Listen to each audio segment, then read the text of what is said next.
Her boots barely scuffed the polished terrazzo floor of the historic City Hall. Lena moved with the quiet efficiency of a woman whose job was to observe without being observed. She was the night security, a black woman in her late 20s, wearing the heavy midnight blue uniform and a utility belt that felt too big for her frame. Before we continue, tell us where in the world you are watching from. Drop it in the comments below, and if you enjoy this story, don't forget to like the video and subscribe for more powerful content like this. To the elite who ran the city, she was just part of the infrastructure, the ghost who kept the marble polished and the doors locked. But tonight, Lena carried the truth, and it felt heavier than any equipment.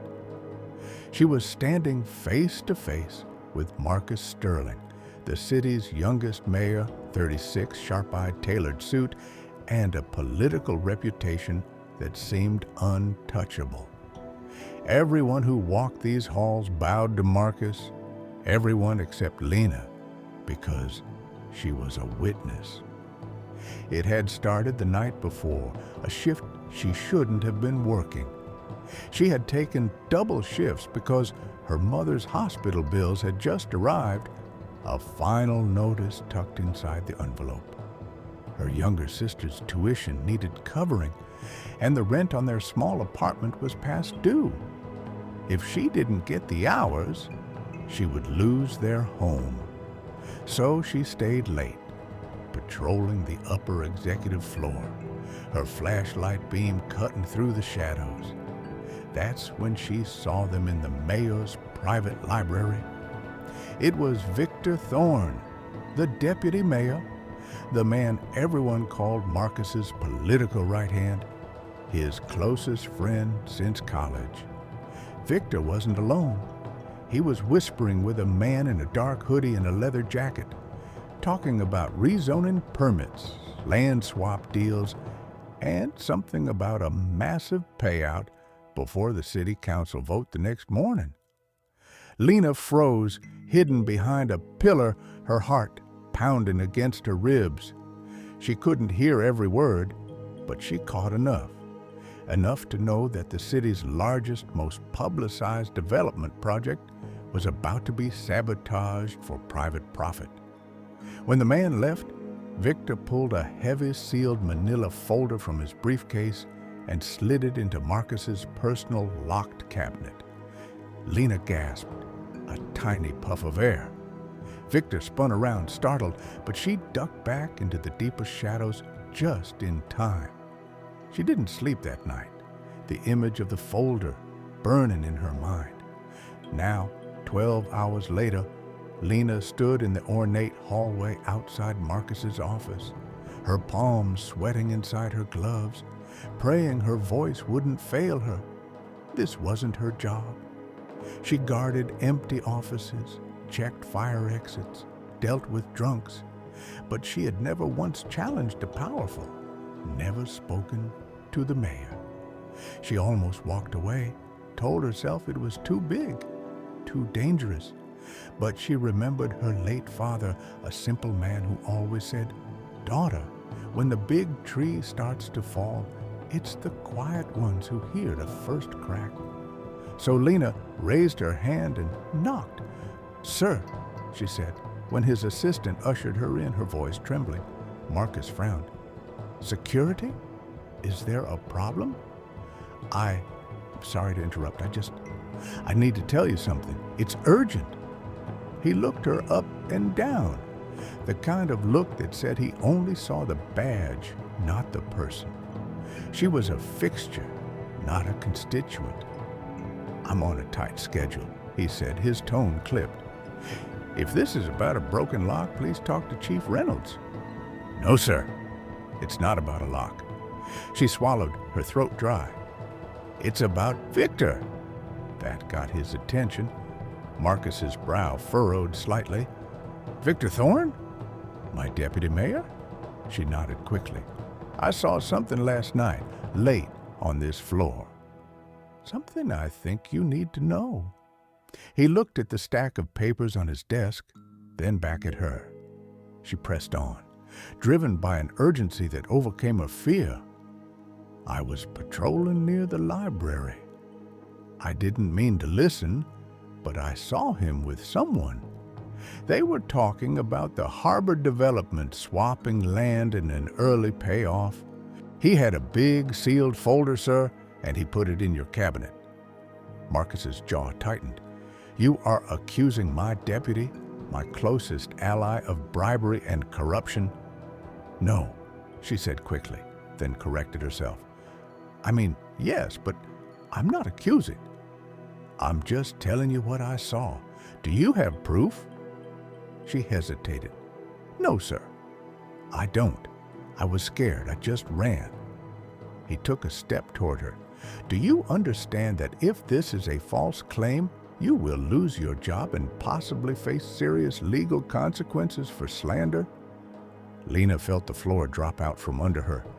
I know. I just thought you deserved to know.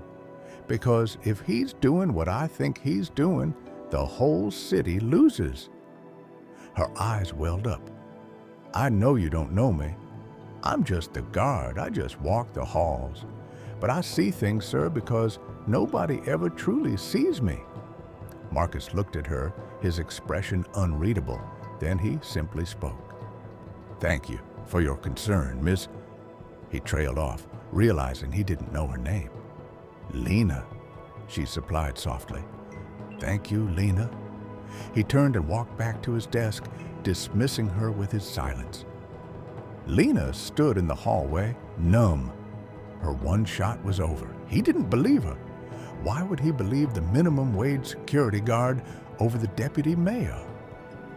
She walked back to her station, the weight of the city's future resting on her shoulders, alone. She sat down, head in hands. She had done the right thing, and it was going to cost her everything. What Lena didn't know was that behind that office door, Marcus Sterling didn't go back to his schedule. He stared at the locked cabinet where she claimed the folder was hidden. Was it possible?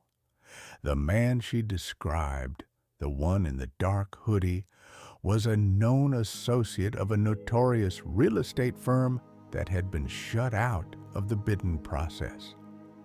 Marcus picked up his private line and called his head of internal affairs, skipping the formal office channels. He walked to the security terminal in his inner office, overrode the system, and began reviewing the hallway cameras from the night before. Then he clicked into the library feed and froze. His face went pale because at exactly 1:17 a.m., there was Victor and the man in the dark hoodie, and the undeniable exchange. The security footage didn't lie. There, clear as the city lights, was Victor, his deputy mayor, his closest friend, leaning over the cabinet at 1:17 a.m. Dressed in his usual custom suit, he took the folder, inserted it, and then shared a tight, conspiratorial nod with the shadowy figure. Marcus hit pause. The air left his lungs. It was like watching a ghost inhabit the body of his best friend. He rewound it all. He saw how calm Victor was, how practiced. This wasn't a mistake. It was a planned, deliberate betrayal. And the person who saw it first, the woman he had dismissed, the security guard, was the only person who had the courage to speak up. Marcus didn't sleep that night. He pulled every digital record, every email, every internal memo from the last 6 months. He confirmed Lena's warning. The manila folder was found, containing signed illicit documents that would have diverted nearly $50 million of public funds into shell corporations, bankrupting the city's development budget and leaving thousands of residents without their promised community center. The next morning, Victor Thorne didn't show up for work. His house was empty. Phone dead. He had vanished into the morning fog. Marcus stood in his magnificent sunlit office, staring out at the city skyline. His entire legacy had nearly collapsed, and he would never have seen it coming. But someone had. A woman in a heavy blue uniform with worn boots. She had risked everything to warn him, and he had treated her like a piece of furniture. Not anymore. Lena had just started her afternoon round when the chief of security told her the mayor wanted to see her. Her heart leaped to her throat. Was she finally fired? Had she made a mistake? She wiped her gloved hands on her pants and followed him through the silent halls. As she stepped into Marcus's vast office, the door closed behind her. He stood up immediately. "Lena," he said, his tone low and soft. "Please sit." She remained standing. "Sir, if this is about what I said yesterday, I promise I wasn't making it up." "You were right," he interrupted. She froze. "What?" He walked around his desk, humble and direct. "I reviewed the footage, found a folder, and looked at the records. Victor, he was stealing millions from the city, and he's gone. He was destroying everything." Lena's knees trembled beneath her. Marcus stopped in front of her, no longer towering, but looking her right in the eye. "You told the truth when every expensive title and every trusted advisor failed to even look. You spoke up, even when it meant risking your only job." Lena's voice cracked with sudden tears. "I thought I'd lost my job for sure." "Instead," he replied, "you saved this city's future." That same afternoon, Marcus called an emergency press conference, attended by every nervous city council member. When they were seated, they were shocked to see Lena walk in after Marcus and take a seat at the main table. "Let me introduce someone you've all overlooked," Marcus said, his voice ringing across the room. "This is Lena Hayes. She's worked here for 3 years in security, but yesterday she saw something no one else did. And because of her integrity, we stopped a theft that could have crippled our entire development budget." Whispers rippled through the room. "She warned me about Victor Thorne, and she was right." He turned to Lena. "She no longer guards our halls." He looked back at the council. "She is now our new Director of Internal Observations and Ethics, reporting directly to me." Gasps broke the silence. Lena blinked in disbelief, a single tear tracing a path down her cheek. "Sir, I don't have a college degree. I just—" "You have something better," Marcus finished, his voice strong. "Integrity, courage, and eyes that see what others ignore. And as of today, you will have a full scholarship should you ever choose to pursue further education paid for by the city. We will support your family's medical needs, and you will never walk a night patrol again." The story made national headlines. From security guard to city executive, the invisible woman who saved the city from corruption. Lena stayed grounded. She didn't seek fame. She just showed up on time, observant, respectful. But now she walked with dignity, wore a blazer instead of a utility belt, and brought fresh, honest eyes to every policy review. And Marcus became a better leader.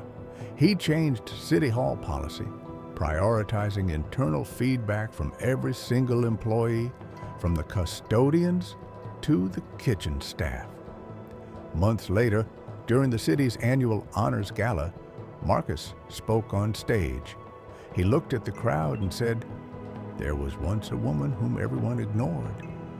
She worked in silence, ate lunch alone, but when it mattered most, she spoke the loudest truth in the room." He gestured to Lena in the front row, now wearing an elegant dress, a genuine smile replacing her tension. "She saved us all. And that is why we are launching the Lena Hayes Integrity Grant to support underrepresented voices in our civic spaces. Because real wisdom doesn't always come from the highest office.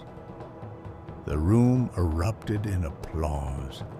Lena wiped a tear, and for the first time in her life, she felt respected, seen, and truly home.